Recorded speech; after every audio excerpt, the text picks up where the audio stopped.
Hey, back here at Joe Tom King Field here at Gulf Coast State here at our softball complex.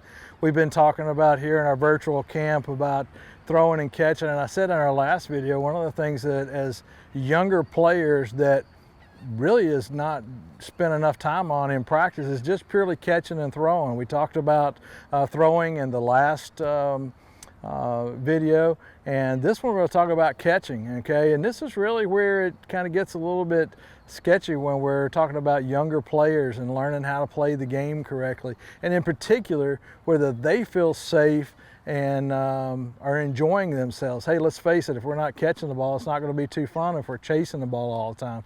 So you're chasing it, or potentially a ball hits us because we don't know how to catch the ball appropriately. So we're going to talk about that, just kind of a brief fundamental on that from a younger age, and then we're going to go into talking about fielding ground balls and a couple drills to kind of get us through. And again, we're not building Rome here today. We're just going to give you a couple things to think about and then move forward. Again, I got Tanaya Tucker, my assistant coach, is going to be here doing the examples for me and demonstrating our drills. So here we go. We're going to talk about this. First of all, let's talk about, this is very simple, and we used to learn this in PE class a lot of times, and it talks about catching a ball, and a lot of times it's talking about catching it's like catching a basketball. If you're catching a ball, okay, or you're playing dodgeball or whatever, and the ball is up over our hips or over our waist, we're going to be catching the ball with our fingers up and our thumbs together, okay? If the ball is down low, we change our hands, okay, and to where we're going to be catching with our little fingers together and our fingers are down. What we don't want to do is we don't want to catch the ball here with our fingers down. We want them to be here, okay? Very similarly, what we're doing here with catching a softball is we're going to be catching the ball, and I can tell you what, let me face you, coach, here, all right? Okay, if the ball's up, she's got both hands and she's going to see it in. Her fingers are up, thumbs are together, boom, and watch, see how she does. She follows the ball into the glove with her throwing hand, because what's next? Hardly ever do we catch the ball and we don't throw it. We've got to be able to get the ball out of the glove. So what she does is she follows the ball into her glove with her hands, and she's got her fingers up. Now, if the ball's lower, she's going to switch, and she follows with her fingers down, okay? Fingers down. Good. Again. All right. And coach is doing a great job. I'm so proud of her for being able to make that catch. That was a great job, right? So she makes it look easy because she's a catcher and has played at the Division I level and even played pro ball in Europe. So here's the thing we don't want to do is we don't want to try to catch the ball, okay, and be here, because the next thing that happens if it comes off of our glove this way is it has a tendency where it could hit us in the mouth or hit us in the chest, or we're in between, we don't have our fingers just right, and next thing we know we're catching it off of our leg or our body. That does not make it fun to be able to play softball if we don't know how to catch the ball appropriately, just catching and throwing.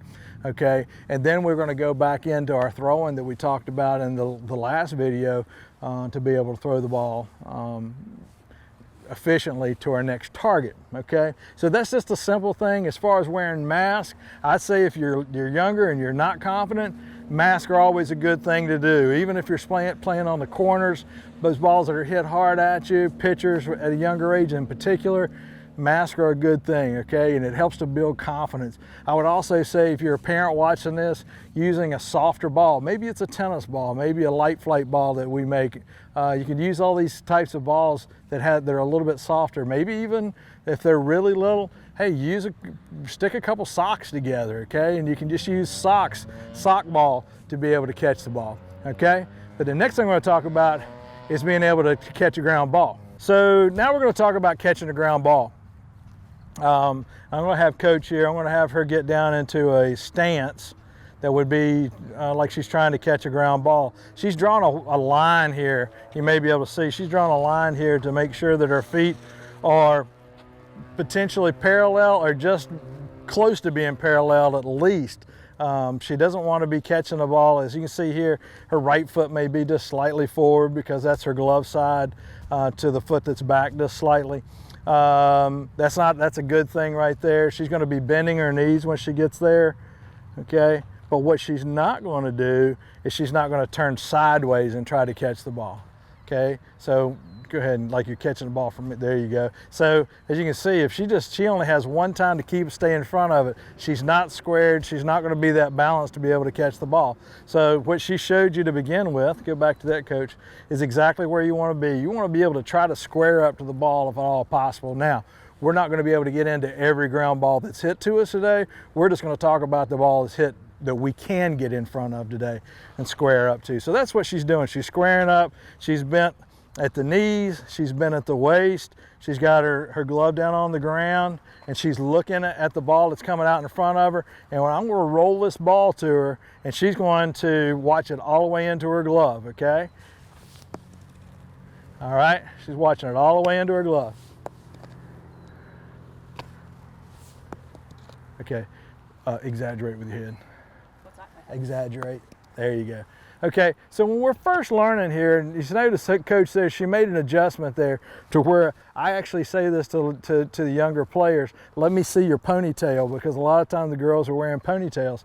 And so coach has a ponytail here today. So when I see the ball go into her glove, I want to be able to see her ponytail. That means she's watching that ball all the way into her glove.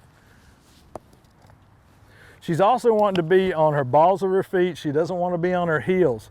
Okay, so she's going to be moving forward. Now, if the ball is hit hard, okay, she is going to be softer with her hands. She doesn't want to swat at a ball that's hit hard at her. So she's going to be doing what she just did, okay, and watch how soft her hand gets. Oh, I'm bad toss, sorry. All right, see, she's being soft. She looks it into her belly. All right.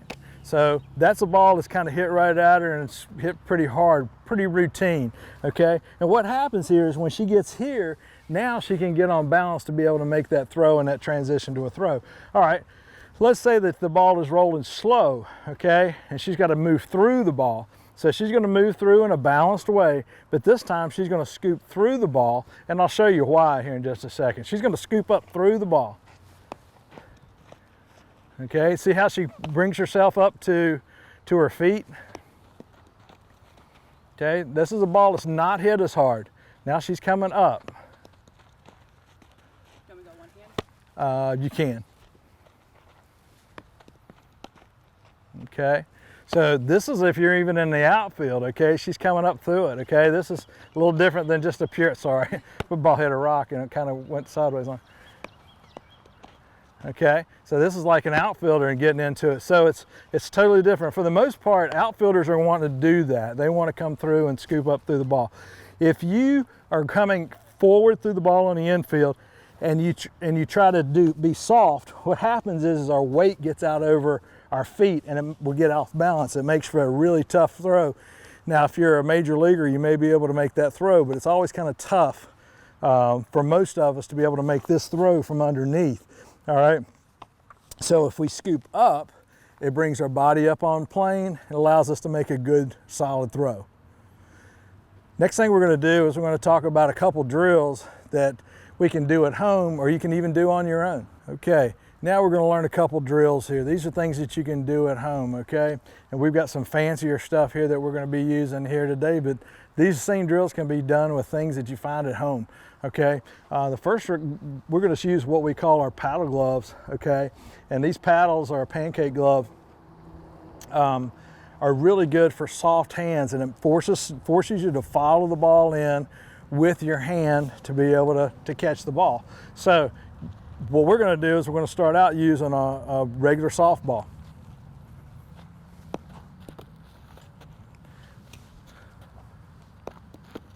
All right, so coach is just basically trapping it in, okay? And this is just to make sure that we want to catch the ball, okay? But as much as anything, we want to transition the ball from a catch to a throwing motion.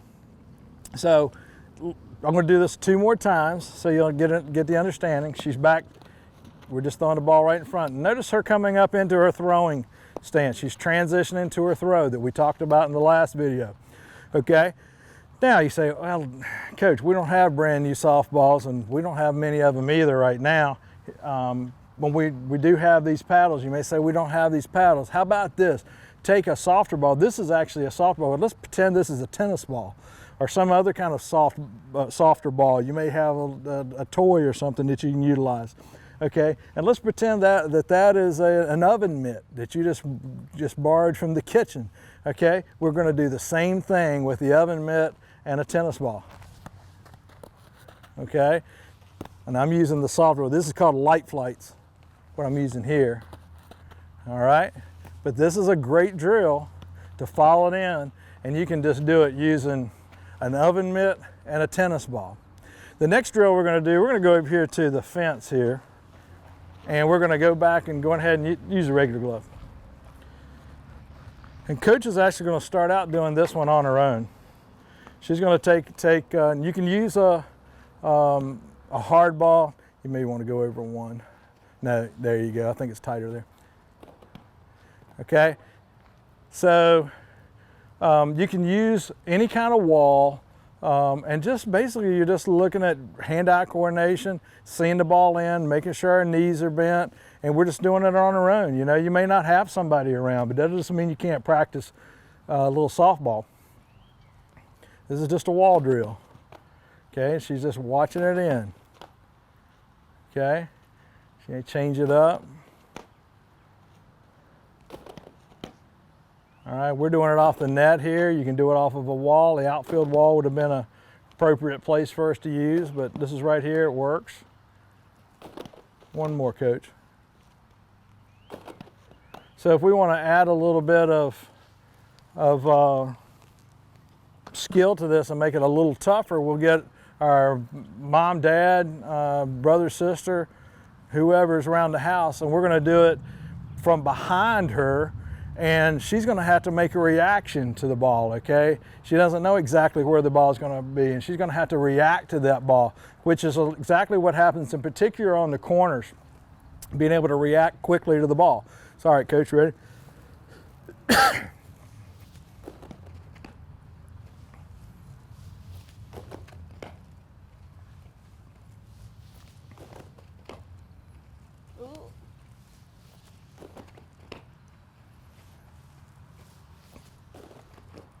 All right, so that's a drill that you can use at home. You can do one of those drills by yourself. The other one you may have to have somebody to challenge yourself a little bit, but just utilize those things, utilize those drills. They're great hand-eye coordination drills that you can do at home, and that way you're ready when you get back out to a practice field and you're ready to play here, hopefully soon this summer.